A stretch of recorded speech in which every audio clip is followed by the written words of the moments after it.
Good morning, good afternoon, good evening, wherever you are out there in the world. I'm here today with Region 6, Regional Director for Region 6 for the AKA, and that's Dale Bowden.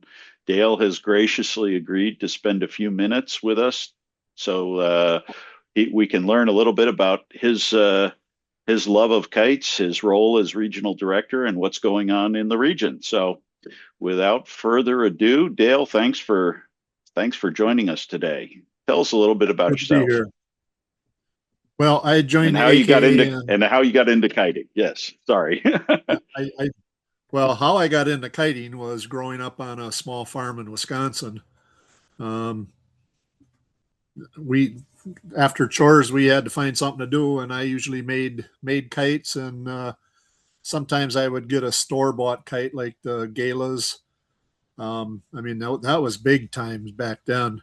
Oh, those Um, galas were great, like the bat with the eyes. oh yeah, and so that became my favorite kite was the Delta derivative. So Good flyers. I've got about a dozen 19-foot uh, big Delta kites in my collection with a bunch of 11 and 9 footers.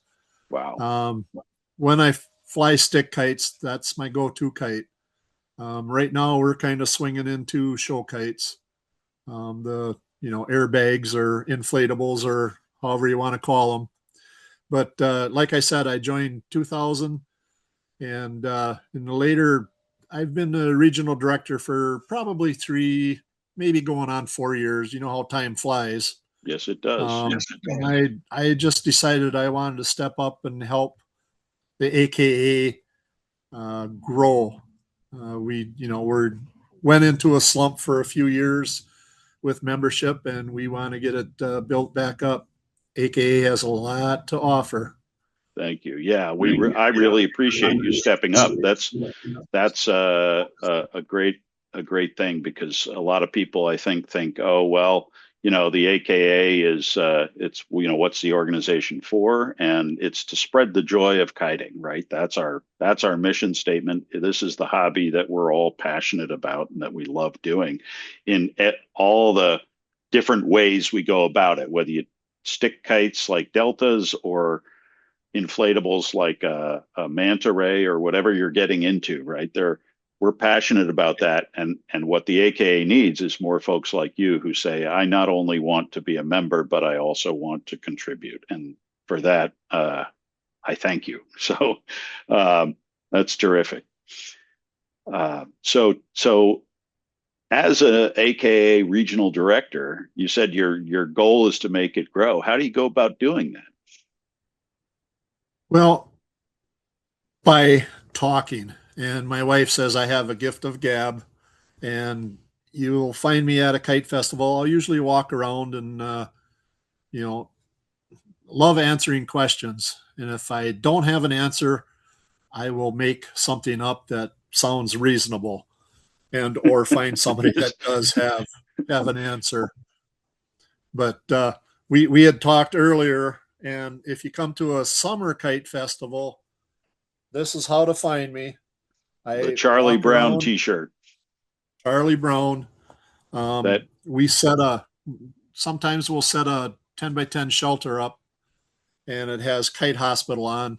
And if you have problems with anything, a lot of kids fly their kites upside down and they crash them and break a spar or whatever. We can get them fixed and get them back on the kite field. Uh, terrific. Try to So not, those yeah.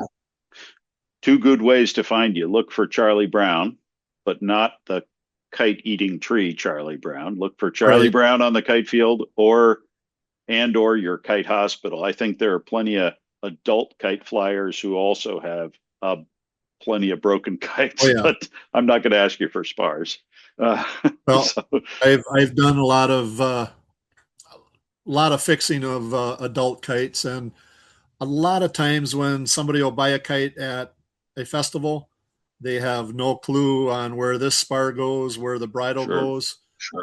We're there to do it, show them how it's done, and a lot of the reaction is, "I didn't know it was that simple." Um, Yeah. Let's just put this here, this here, there's pockets here. Of course, the pockets can be hidden. So a novice is not going to know to look for this, look for that. And um, there's a lot of festivals where I will walk up to somebody and say, let me show you, because they have the bridle tied to the bottom of the kite. They have the kite backwards. They have Yeah. this. They put the spars You, on the front, yep.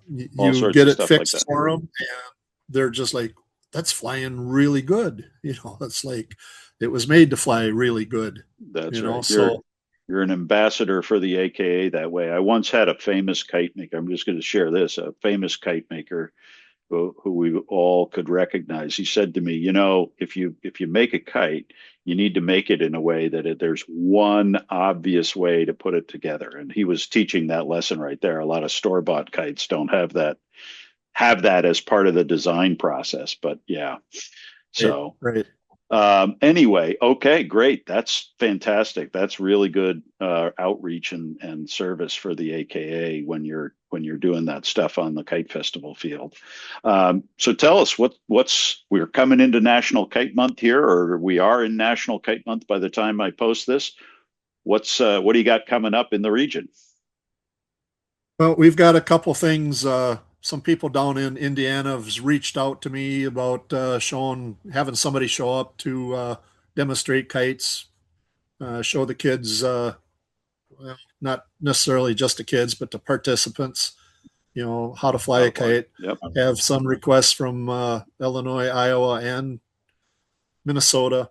On my docket, we've got the Wisconsin Kiters have got a kids kite making class where we build, El Cheapo kites, good kites that will fly, and then sell them, offer them at different festivals. And a couple towns south of me, about 30 miles, have a kids day, they call it, where a Hmm.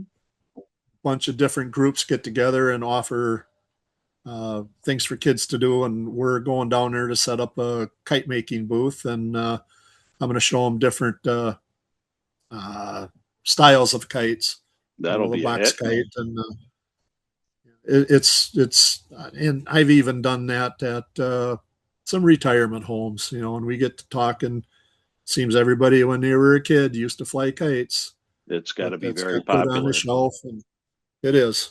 So yeah, it's getting to be busy. Yep. And I think I've seen a couple times you're posting on the Region 6 Facebook page when you have these outreach from the community to see if you've been posting it there. So that's great as well. So thanks for doing that. Um, let's see, what else was I going to ask? Well, it sounds like you've got some stuff coming up. You mentioned the Wisconsin Kiters. That's what I wanted to say. Very active group. And you do not have to live in Wisconsin to join the Wisconsin Kiters. You can live anywhere and just join the Wisconsin Kiters and see everything that they've got going on. So if you're in Region 6 and you want to know what activities the Wisconsin Kiters are up to, you can join that group because they are a very active club. And I think you're a past president, aren't you? I was seems like a zillion years ago now, Yeah. but Someday yeah. your grandson will be president. Well, yep, my 8-year-old grandson, when he was 2, he took a liking to kites, and he's wanted to go with grandpa all the time. And anytime I post on Facebook, I call him the future president of the Wisconsin Kiters, and who knows, maybe future AKA president Well, and that would or be awesome. region director. Yeah, that'd be great. All right. So I guess with that, thank you for your time, Dale. Really appreciate it. And I guess I'll just end by saying it's National Kite Month.